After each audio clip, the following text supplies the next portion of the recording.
हमारे जीवन में आत्मा नहीं मिलने के अनेक कारणों में से एक कारण ये भी है कि हमारे अंदर धैर्य नहीं है बिल्कुल। मतलब लोगों को क्या लगता है कि हम ऐसा आत्मा का ध्यान करें और हमारे सब विकल्प टूट जाए और हमारे सब खत्म हो जाए, बिल्कुल एकदम ऐसा आनंद झरने लग जाए, बस पता नहीं क्या होने लग जाए, पता नहीं क्या क्या कल्पनाएं करते रहते हैं, ख्याल में है ना। और वो फिर बस वो वहाँ तो ऐसा कुछ होता नहीं, तो ऐसे तुरंत कल्पना कर लेते हैं, अरे आत्मा ऐसे नहीं मिलता, अरे अपन को थोड़ी आत्मा मिला है, ऐसे मिलना आसान थोड़ी है, अपन तो देखो अपनी तो क्या हालत है। वो बार बार वो पर्याय दृष्टि कर लेता है उस धर्म के नाम पे। एक बात बताओ, आप क्या चाहते हो? आपको आत्मा समझ में आया, आप किस आधार से मानोगे? आपको आत्मानुभव आया, किस आधार से मानोगे? नहीं समझ में आया। लोगों को आधार पता नहीं है, इसलिए बहुत मिस्टेक हो रही। लोगों को लगता है कि यार कुछ होता जाता तो है नहीं, हमेशा ध्यान करने बैठते हैं, क्या होता है कुछ ना, तो मन लगता है ज़्यादा देर, नहीं होता है ना वो होता है, और दिन भर राग देश चलते रहते हैं, कसाय भाव चलते रहते हैं।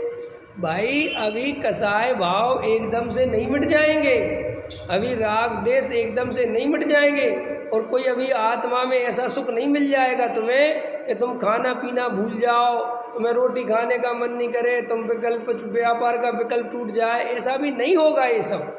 ये तो सब धीरे धीरे होगा, लेकिन अभी तुम इतनी जल्दबाजी में चाहते हो कि कुछ हो तो नहीं रहा। लोगों के मन में एक ही विकल्प है, कुछ हो तो नहीं रहा। हम आत्मा का ध्यान करते, कुछ होता तो है नहीं, चलो ठीक है हमने ध्यान कर लिया, अब क्या करें?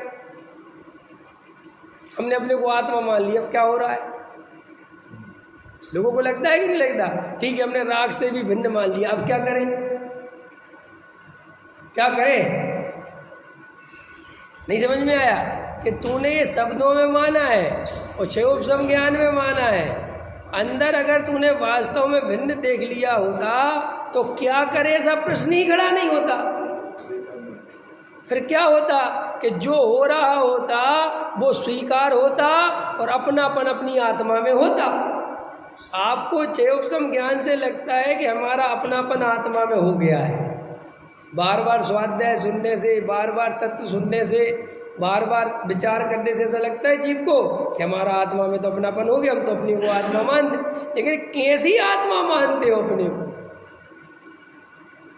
रागी द्वेषी या ज्ञान स्वभावी? कैसी आत्मा? हम तो ज्ञान स्वभावी मानते हैं, शब्दों में मानते हो, अंदर दृष्टि तो राग द्वेष की ही रहती है। तो अभी आत्मा में वैसा सुख नहीं आएगा, तो अभी करे क्या कि अभी सारा अपनापन आत्मा में करो, ये काम करो। अभी कोई उसके आनंद की मत सोचो, मैं आत्मा हूँ, मैं ये शरीर आदि नहीं हूँ। इस वेद ज्ञान के बल से अपना वजन, अपनी ताकत, अपना उपयोग आत्मा पर लगाओ। अपने को बार बार आत्मा देखो, और वो देखना इतना आसान नहीं है। 1 मिनट में कसाय भाव पैदा होगा, राग देश पैदा होंगे, फिर राग देश की आकुलता सताएगी, फिर राग देश को मिटाने का उपाय परद्रव्य दिखाई देगा, फिर परद्रव्य का परिणमन अपनी इच्छा अनुसार कराने का भाव आएगा। समझ में आया? ऐसा हो जाए जी, ऐसा हो जाए जी, ऐसा हो जाए, और एक तरफ कहते भी रहोगे कि मैं आत्मा हूँ, तो तुम्हें क्या होगा? एक तरफ आत्मा कहते रहोगे और एक तरफ जो भाव चलते रहेंगे, तो तुम्हें क्या लगेगा? मुझे काय का आत्मा का ज्ञान है, ये भाव तो रुक नहीं रहे। यही हो रहा है अधिकतर लोगों के साथ, यही हो रहा है। आकुलता तो कम हो नहीं रही, ख्याल में है कि नहीं? बीमारी हो रही, तकलीफ हो रही, दुख हो रहा, पूरा तो हो रहा, सब कुछ तो चल रहा है, काय का आत्मा मान लिया। तो तुम क्या चाहते हो कि तुम अपने को आत्मा मान लोगे तो तुम्हारे शरीर में कोई रोग नहीं होगा? तुम अपने को आत्मा मान लोगे तो तुम्हें भूख प्यास लगना बंद हो जाएगी? तुम अपने को आत्मा मान लोगे तो पैसे की चिंता मिट जाएगी? ऐसा समझते हो क्या?